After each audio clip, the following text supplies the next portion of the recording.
Hello बच्चों, तो आज हम देखने वाले हैं हिंदी का एक छोटा सा टॉपिक वीर रस।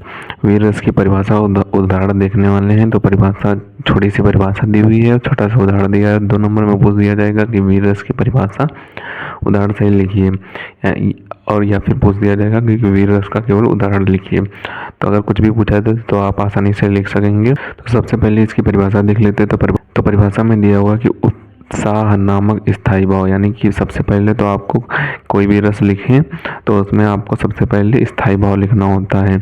स्थायी भाव अगर आपने सही लिख दिया तो आपका पूरा सही टिक कर दिया जाएगा। चाहे परिभाषा में आपकी थोड़ी बहुत मिस्टेक भी होगी तो तब भी आपका सही कर दिया जाएगा। तो उत्साह नामक स्थायी भाव, उसके बाद परिभाषा सेम ही रहती है। विभाव, अनुभव तथा संचारी भाव के संयोग से वीर रस की निष्पत्ति होती है। यानी कि उत्साह नामक जो स्थायी भाव होता है और विभाव, अनुभव, संचारी भाव का जब संयोग होता है तो उससे वीर रस की निष्पत्ति होती है।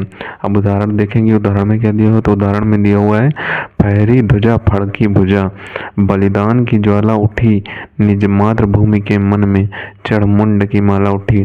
इसमें कहने का तात्पर्य यह है कि फहरी ध्वजा यानी कि जब युद्ध का मैदान होता है, जब उसमें ध्वजा फहराई जाती है तो जो भुजाएं होती हैं, सैनिकों की भुजाएं होती है, फड़कने लगती हैं और फड़कने लगती हैं।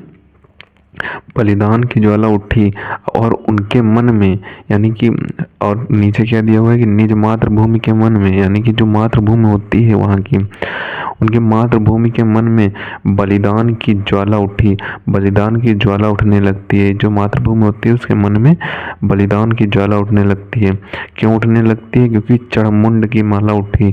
क्योंकि वहाँ पे मुंडियों की, जब युद्ध होता है तो वहाँ पे एक दूसरे की मुंडियाँ कट जाती थी। पहले जो युद्ध होता था उनके सर कट जाते थे और उसकी माला उड़ जाती थी, उनकी वो मातृभूमि पर गिर जाती थी। तो चढ़मुंड की माला उठी हो जाएगा। तो इससे आपको, जब इसको पढ़ेंगे तो इससे आपका उत्साह प्रकट होगा। जब इस उदाहरण को आप पढ़ेंगे तो आप में उत्साह नामक स्थायी भाव आ जाएगा, उत्साह प्रकट होगा। तो इसी के कारण यह उत्साह वीर रस का उदाहरण है, क्योंकि इसमें उत्साह नामक स्थायी भाव प्रकट हो रहा है। तो इसे सबसे पहले तो आप इसका स्क्रीनशॉट कर लें और इसे आपको अच्छे तरीके से तैयार कर लेना है। 2 नंबर में पूछा जाने वाला क्वेश्चन है। 2 नंबर में आपका परिभाषा उदाहरण पूछ देगा तो आप परिभाषा उदाहरण लिख देंगे। आपके पास अगर इससे सरल उदाहरण हो तो वो भी आप लिख सकते हैं। तो मिलते हैं किसी नए वीडियो में नए टॉपिक के साथ। तब तक के लिए धन्यवाद। अगर अभी तक आपने हमारे चैनल को सब्सक्राइब नहीं किया तो सब्सक्राइब जरूर कर लें।